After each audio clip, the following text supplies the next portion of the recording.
श्रोते हो नमस्कार. आजच्या मन की बातवर आधारित वृत्तविशेष या कार्यक्रमात आपलं स्वागत. मन की बात या कार्यक्रमाची लोकप्रियता इतकी का आहे या प्रश्नाच्या उत्तरादाखल फक्त एक मुद्दा सांगायचा असेल तर श्रोते सांगतात या कार्यक्रमातून मिळणारी प्रचंड सकारात्मक ऊर्जा. देशाच्या कानाकोपऱ्यामध्ये घडत असलेले चांगले उपक्रम श्रोत्यांपर्यंत पोहोचतात. त्यामुळे देशवासियांना नवं काही करण्याची उमेद, प्रेरणा मिळते. आज प्रसारित झालेलं मन की बात ही याला अपवाद नव्हतं. पहलगाममधल्या दुर्घटनेमुळं अजून देशमानस सावरलं नाही. यानंतर देशानं केलेल्या संकल्पाची माहिती आपण प्रधानमंत्री नरेंद्र मोदी यांच्याकडून जाणून घेऊया. ऑपरेशन सिंदूर सिर्फ एक सैन्य मिशन नहीं है, ये हमारे संकल्प, साहस और बदलते भारत की तस्वीर है। और इस तस्वीर ने पूरे देश को देशभक्ति के भावों से भर दिया है, तिरंगे में रंग दिया है। आपने देखा होगा देश के कई शहरों में, गांवों में, छोटे छोटे कस्बों में तिरंगा यात्राएं निकाली गई। हजारों लोग हाथों में तिरंगा लेकर देश की सेना, उसके प्रति वंदन अभिनंदन करने निकल पड़े। कितने ही शहरों में सिविल डिफेंस वॉलेंटियर बनने के लिए बड़ी संख्या में युवा एकजुट हो गए। और हमने देखा चंडीगढ़ के वीडियो तो काफी वायरल हुए थे।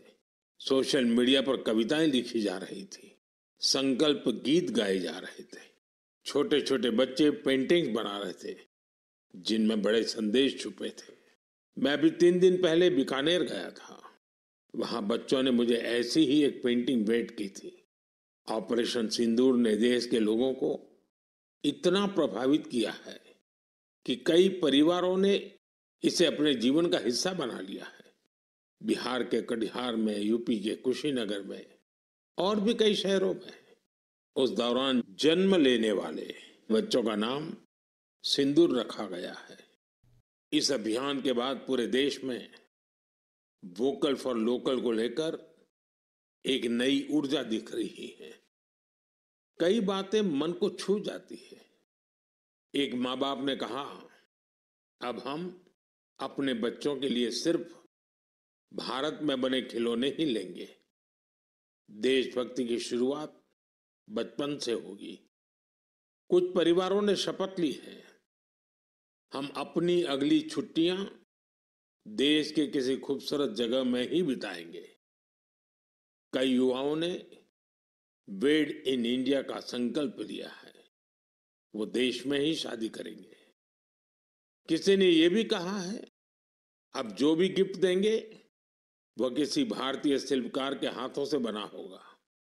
साथियों, यही तो है भारत की असली ताकत, जन मन का जुड़ाव, जन भागीदारी। मैं आप सबसे भी आग्रह करता हूं, आइए इस अवसर पर एक संकल्प लें। हम अपने जीवन में जहां भी संभव हो देश में बनी चीजों को प्राथमिकता देंगे। यह सिर्फ आर्थिक आत्मनिर्भरता की बात नहीं है, यह राष्ट्र के निर्माण में भागीदारी का भाव है। हमारा एक कदम भारत की प्रगति में बहुत बड़ा योगदान बन सकता है। श्रोते हो, आज देशभरामध्ये पायाभूत सुविधा मुबलक प्रमाणात आहेत. तसंच वाहतुकीची साधनंही सगळीकडे उपलब्ध आहेत. मात्र आपल्या महाराष्ट्राच्या गडचिरोली जिल्ह्यातील काही भाग बस सुविधेपासून वंचित होता. आता तिथं ही सुविधा पोहोचली आहे. याविषयी प्रधानमंत्री नरेंद्र मोदी यांनी दिलेली माहिती जाणून घेऊयात. बस से कहीं आना जाना कितनी सामान्य बात है, लेकिन मैं आपको एक ऐसे गांव के बारे में बताना चाहता हूं जहां पहली बार एक बस पहुंची। इस दिन का वहां के लोग वर्षों से इंतजार कर रहे थे और जब गांव में पहली बार बस पहुंची तो लोगों ने ढोल नगाड़े बजाकर उसका स्वागत किया। बस को देखकर लोगों की खुशी का ठिकाना नहीं था। गांव में पक्की सड़क थी, लोगों को जरूरत थी, लेकिन पहले कभी यहां बस नहीं चल पाई थी। क्यों? क्योंकि ये गांव माओवादी हिंसा से प्रभावित था। यह जगह है महाराष्ट्र के गढ़चिरौली जिले में और इस गांव का नाम है काटेजरी। काटेजरी में आए इस परिवर्तन को आसपास के पूरे क्षेत्र में महसूस किया जा रहा है। अब यहाँ हालात तेजी से सामान्य हो रहे हैं। माओवाद के खिलाफ सामूहिक लड़ाई से अब ऐसे क्षेत्रों तक भी बुनियादी सुविधाएं पहुंचने लगी हैं। गांव के लोगों का कहना है की बस के आने से उन लोगों का जीवन बहुत आसान हो जाएगा। श्रोते हो, देशामध्ये अनेक ठिकाणी व्याघ्र प्रकल्प आहेत. यामुळे वाघ पाहणं आता सहज शक्य आहे. परंतु जंगलाचा राजा सिंह पाहायचा असेल तर थोडी मर्यादा आहे. कारण देशामध्ये आशियाई सिंहांचं वास्तव्य आहे ते फक्त गुजरातमधल्या गीर इथं. इथल्या सिंहांची संख्या झपाट्यानं वाढत आहे. याविषयी अधिक माहिती आज मन की बातच्या श्रोत्यांना मिळाली. ती आपण ऐकूया. अब मैं लायंस शेरों से जुड़ी एक बड़ी अच्छी खबर आपको बताना चाहता हूं। पिछले केवल 5 वर्षों में गुजरात के गीर में शेरों की आबादी 674 से बढ़कर 891 हो गई है। 674 से 891।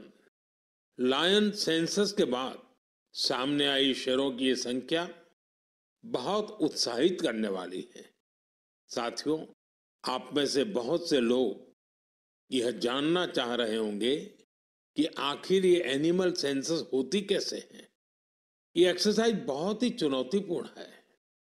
आपको यह जानकर हैरानी होगी कि लायन सेंसस 11 जिलों में 35,000 वर्ग किलोमीटर के दायरे में की गई थी।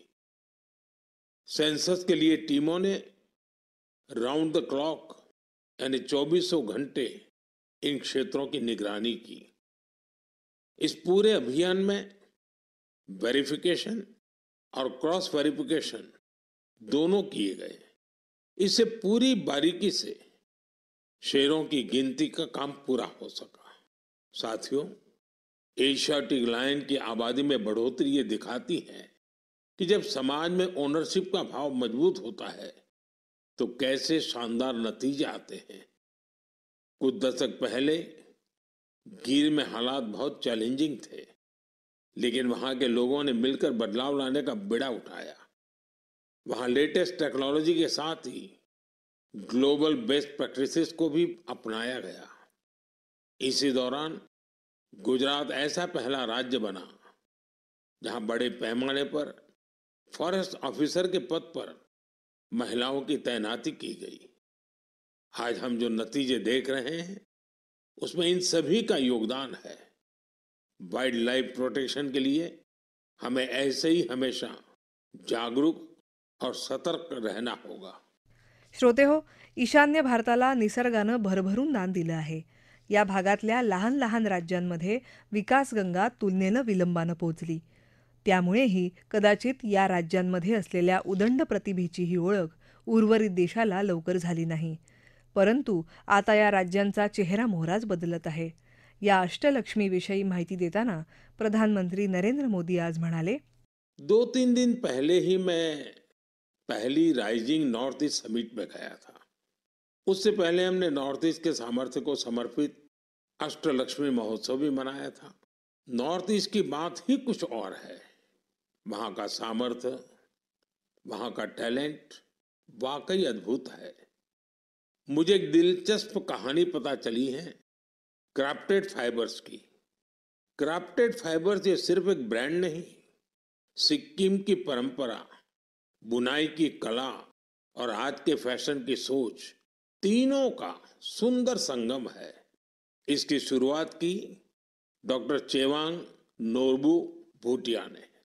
पैसे से वो वेटरनरी डॉक्टर है और दिल से सिक्किम की संस्कृति के सच्चे ब्रांड एम्बेसडर। उन्होंने सोचा क्यों न बुनाई को एक नया आयाम दिया जाए और इसी सोच से जन्म हुआ क्राफ्टेड फाइबर का। उन्होंने पारंपरिक बुनाई को मॉडर्न फैशन से जोड़ा और इसे बनाया एक सोशल एंटरप्राइज। अब उनके यहाँ केवल कपड़े नहीं बनते, उनके यहाँ जिंदगियां बुनी जाती है। वे लोकल लोगों को स्किल ट्रेनिंग देते हैं, उन्हें आत्मनिर्भर बनाते हैं गांवों के बुनकर, पशुपालक और सेल्फ हेल्प ग्रुप, इन सबको जोड़कर डॉक्टर भूटिया ने रोजगार के नए रास्ते बनाए हैं। आज स्थानीय महिलाएं और कारीगर अपने हुनर से अच्छी कमाई कर रहे हैं। क्राफ्टेड फाइबर्स के शॉल, स्टॉल, दस्ताने, मोजे सब लोकल हैंडलूम से बने होते हैं। इसमें जो ऊन का इस्तेमाल होता है वो सिक्किम के खरगोशों और भेड़ों से आता है। रंग भी पूरी तरह प्राकृतिक होते हैं, कोई केमिकल नहीं, सिर्फ प्रकृति की रंगत। डॉक्टर भूटिया ने सिक्किम की पारंपरिक बुनाई और संस्कृति को एक नई पहचान दी है। डॉक्टर भूटिया का काम हमें सिखाता है कि जब परंपरा को पैशन से जोड़ा जाए तो वो दुनिया को कितना लुभा सकती है।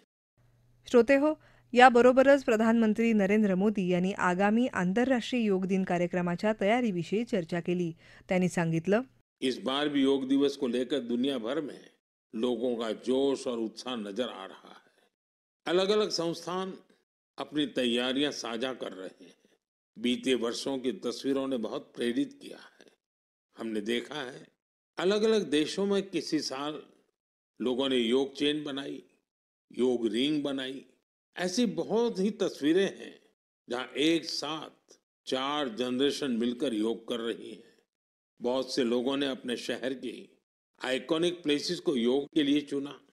आप भी इस बार कुछ इंटरेस्टिंग तरीके से योग दिवस मनाने के बारे में सोच सकते हैं।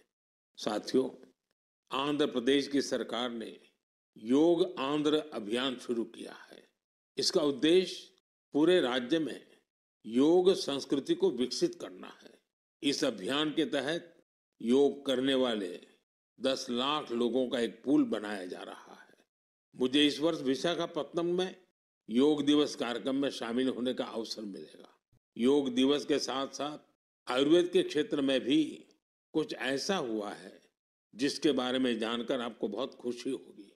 कल ही यानी 24 मई को WHO के डायरेक्टर जनरल और मेरे मित्र तुलसी भाई की मौजूदगी में एक MOU साइन किया गया है। इस एग्रीमेंट के साथ ही international classification of health interventions के तहत एक डेडिकेटेड ट्रेडिशनल मेडिसिन मॉड्यूल पर काम शुरू हो गया है। इस पहल से आयुष को पूरी दुनिया में वैज्ञानिक तरीके से अधिक लोगों तक पहुंचाने में मदद मिलेगी। श्रोते हो, मुलांना शालेय वयातच योग्य आहार, व्यायाम, योग यांचं महत्त्व समजलं तर त्यांची तब्येत उत्तम राहू शकेल. या विचारातून काही शाळांमध्ये व्हाईट बोर्ड ही संकल्पना प्रत्यक्षात आणल्याची माहिती आज प्रधानमंत्री मोदी यांनी दिली. यामध्ये या विशेष फलकावर विद्यार्थी कोणकोणत्या अन्नपदार्थांच्या माध्यमातून किती साखर सेवन करतात हे सांगितलं जातं. शाळांच्या या उपक्रमांचं प्रधानमंत्र्यांनी कौतुक केलं. तसंच राज्यातल्या जालना जिल्ह्यासह विशाखापट्टणम, गुरुग्राम अशा विविध ठिकाणी कचऱ्याचा, कागदांचा फेरवापर केला जाणाऱ्या अनुकरणीय प्रकल्पांचा उल्लेख केला. तसंच तेलंगणातील संगारेड्डी जिल्ह्यातल्या ड्रोन दीदींच्या कामाची प्रशंसा केली. खेलो इंडिया स्पर्धेतील खेळाडूंच्या कामगिरीचं कौतुक करताना महाराष्ट्रानं मिळवलेल्या यशाचाही त्यांनी उल्लेख केला. श्रोते हो, आपला वृत्तविशेष हा कार्यक्रम आपण न्यूज ऑन AIR या ॲपवरील लाईव्ह ऐकू शकता. यासोबतच आमच्या मुंबई एअर न्यूज या यूट्यूब वाहिनीवर कार्यक्रमाचं ध्वनिमुद्रण आपल्याला कधीही ऐकता येईल. याबरोबरच आजचा वृत्तविशेष हा कार्यक्रम संपला. हा कार्यक्रम आकाशवाणी मुंबईच्या प्रादेशिक वृत्त विभागानं सादर केला. संपादक आणि सादरकर्त्या भावना गोखले, निर्मिती सहाय्य गुरुनाथ तेरवणकर, लेखन आणि समन्वय सुवर्णा बेडेकर आणि निवेदन रश्मी पाटकर.